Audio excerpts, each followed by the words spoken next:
Hi everyone, आप सभी का चैनल में स्वागत है।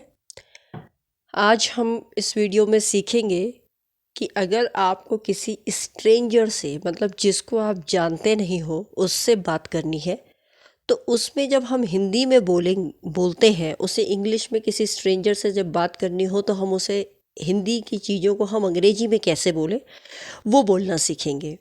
तो सबसे पहले जो वाक्य है, जब हम किसी से मिलते हैं, कोई अगर आपसे पूछे ये कैसा था, आप कह सकते हैं वह ठीक है।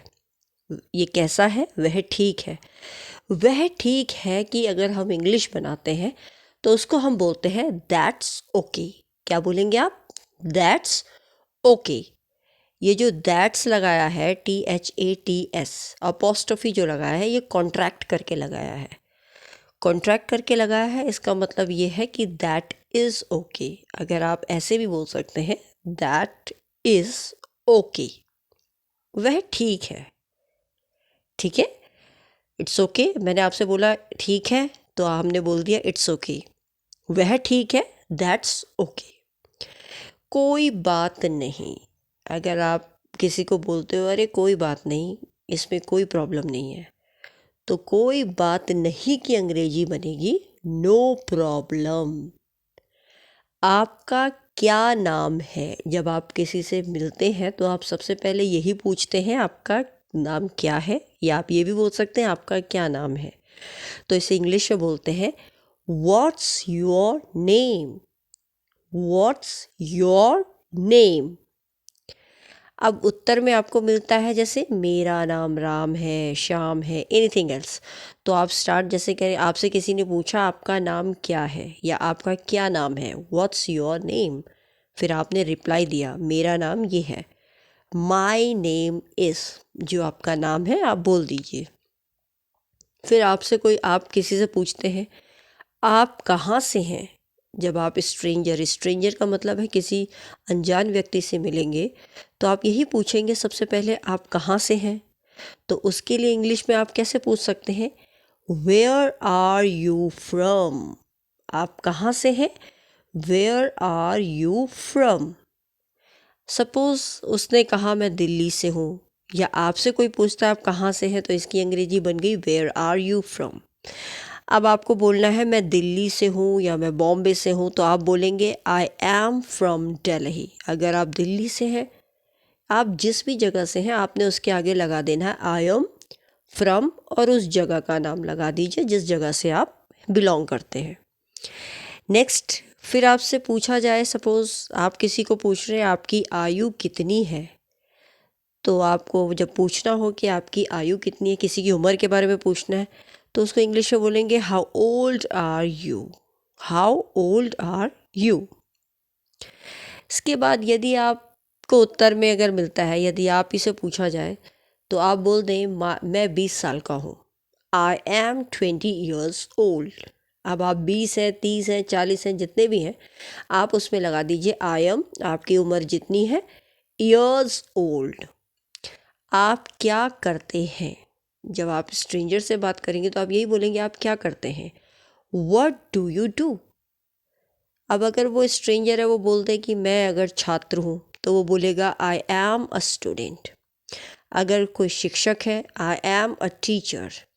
यदि कोई और चीज़ है तो आई एम डैश। मतलब जो भी आपका पद हो या जो भी हो आप जो कर रहे हो उसकी डेजिग्नेशन आप बता सकते हैं, आई एम अ टीचर या I am a student, I am a labour, I am a worker, कुछ भी जो आप हैं। क्या आप क्या आप अंग्रेजी बोलते हैं? Do you speak English. अगर आपको पूछना है क्या आप अंग्रेजी बोलते हैं, डू यू स्पीक इंग्लिश। आपको अगर उत्तर मिला, आपने बोलना है हाँ एक छोटी सी। हाँ एक छोटी सी मतलब मुझे थोड़ा बहुत आता है। हाँ एक छोटी सी, यस अ लिटिल। क्या आपको, जैसे किसी ने पूछा क्या आपको आप अंग्रेजी बोलते हो, डू यू स्पीक इंग्लिश, आपने बोला हाँ एक छोटी सी। आपने बोल दिया जैसे यस अ लिटिल, मतलब मैं थोड़ा बहुत बोल सकता हूँ। यदि आपको नहीं आती, आप बोलेंगे नहीं मैं नहीं करता, मतलब मुझे नहीं आता। नो आई डोंट, मैं नहीं बोलता। क्या आप उसे दोहरा सकते हैं? अगर आपको कोई चीज़ पूछनी है, आप बोलेंगे कि आप प्लीज़ थोड़ा दोहरा सकते हैं, दोबारा बोल सकते हैं, तो इसको बोलेंगे can you repeat that, can you repeat that. क्षमा करें, क्षमा करें मुझे समझ नहीं आया। या आप बोलें, जैसे आपने किसी से पूछा माफ़ करना भाई मुझे समझ में नहीं आया आपने क्या बोला, तो आप इसकी इंग्लिश बोलेंगे sorry I don't understand. Sorry I don't understand मतलब मुझे समझ नहीं आया। डैश डैश को अंग्रेजी में क्या कहते हैं? अब ये जो डैश डैश है ये इसलिए लिखा है, कोई चीज़ है, सपोज़ कोई एक वस्तु है और आपको नहीं पता इसको अंग्रेजी में क्या बोलते हैं। फॉर एग्ज़ाम्पल अगर मैं बोलूँ एक ग्लास है, फॉर एग्ज़ाम्पल एक ग्लास है, तो ग्लास को अंग्रेजी में क्या बोलते हैं? तो हाउ डू यू से ग्लास इन इंग्लिश, मतलब ग्लास को हम इंग्लिश में क्या बोलेंगे? एक्स एक्स एक्स कुछ भी चीज़ हो सकती है, कोई भी जगह हो सकती, कोई भी चीज़ हो सकती है, ठीक है। तो वो आप बता सकते हैं, जैसे आपको नहीं पता इसको अंग्रेजी में क्या बोलते हैं तो आप बोल सकते हैं हाउ डू यू से इस चीज़ को। जैसे हिंदी में बोल दोगे आप मेरे को बॉटल है या डस्टबिन है या कोई भी चीज़ है, तो आप बोलोगे इसको अंग्रेजी में कैसे कहना है, हाउ डू यू से बॉटल इन इंग्लिश, बोतल को इन इंग्लिश, ठीक है, समझ में आ गया।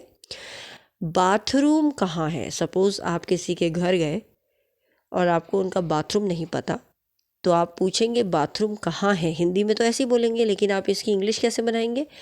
Where is the bathroom, where is the bathroom. अगर आपको पूछना है किसी से आज मौसम कैसा है, आज मौसम कैसा है, तो आप पूछ सकते हैं what's the weather like today, what's the weather like today, आज कैसा मौसम है। अब सपोज़ आपने बोलना है यह गर्म है, इट्स हॉट, यह ठंडा है, इट्स कोल्ड, यह धूप है, मतलब आज का जो मौसम है धूप है, इट्स सनी, यह बरसात है, अगर आप बोले आज तो बरसात है जैसे चली रही है, इट्स रेनी। तो आपको देखो चारों पता चल गया, गर्म है इट्स हॉट, ठंडा है इट्स कोल्ड, धूप है इट्स सनी, बरसात है इट्स रेनी। क्या आप मुझे नमक देंगे? अगर आप कहीं रेस्टोरेंट में बैठे हो या अपने घर में ही हो, किसी को आपको सॉल्ट पास करना है, नमक पास करना है, तो क्या आप मुझे नमक देंगे? Can you pass me the salt, can you pass me the salt, क्या तुम मुझे नमक दे दोगे? क्षमा करें, क्या आप आगे बढ़ सकते हैं? जैसे आप सपोज़ फॉर एग्ज़ाम्पल आप किसी क्यू में हैं, लाइन में हैं, मान लीजिए लाइन में है और आप किसी को बोल रहे हैं कि थोड़ा भाई क्या आप आगे बढ़ सकते हैं, आप आगे चल सकते हैं, तो इसकी इंग्लिश बनेगी एक्सक्यूज़ मी, क्षमा करें को एक्सक्यूज़ मी, क्या आप आगे बढ़ सकते हैं? Could you move over, could you move over. Next है देर से आने के लिए क्षमा करें। सपोज़ आपको किसी ने बुलाया, आप लेट हो गए, आप नहीं आ पाए, तो आपकी जैसे हिंदी में है कि माफ़ करना यार, मैं थोड़ा देर में आने के लिए मुझे क्षमा करो, माफ़ कर दो मुझे, तो इसकी इंग्लिश बनेगी सॉरी फॉर बीइंग लेट। देर से आने के लिए क्षमा करें, सॉरी फॉर बीइंग लेट। और सपोज़ आपका कोई वेट कर रहा है, इंतज़ार के लिए शुक्रिया। अगर आपने बोला कि मैं थोड़ा लेट हूँ, सॉरी फॉर बीइंग लेट, और आपने मेरा इंतज़ार किया उसके लिए शुक्रिया, तो thanks you for waiting, thank you for waiting मतलब आपका धन्यवाद, आपने मेरा इंतज़ार किया। आई होप आपको ये वीडियो समझ में आई होगी। आपको ये वर्ड्स, ये सेंटेंसेस हम इनको इंग्लिश में कैसे बोलेंगे, ये हमारे आम तौर पर, हम आम ज़िंदगी में रोज़ाना ये हमारे बोले जाने वाले सेंटेंसेस हैं जो कहीं ना कहीं हम अपने दैनिक जीवन में बोलते हैं। तो ये आप बस याद कर लीजिए, रटना नहीं है, आपको थोड़ा समझा दिया है कैसे बोलना है। And try to speak in such a way so that you can enhance your spoken well. I hope you love this video. If you like it, then please share, like, and yes, of course, do not forget to press the bell icon button so that you can get the new notifications. और एक चीज़ के लिए मैं sorry बोलूँगी, I am very sorry for not uploading the video since last a week, as due to my some reasons, personal reasons. So please don't mind it.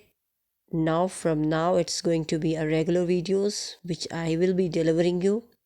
Thanks for your support. Love you all, and please try to subscribe this channels in a way to make it a great family involved in this channel. And thanks for watching it. Meet you in the next video. Till then, bye. Take care.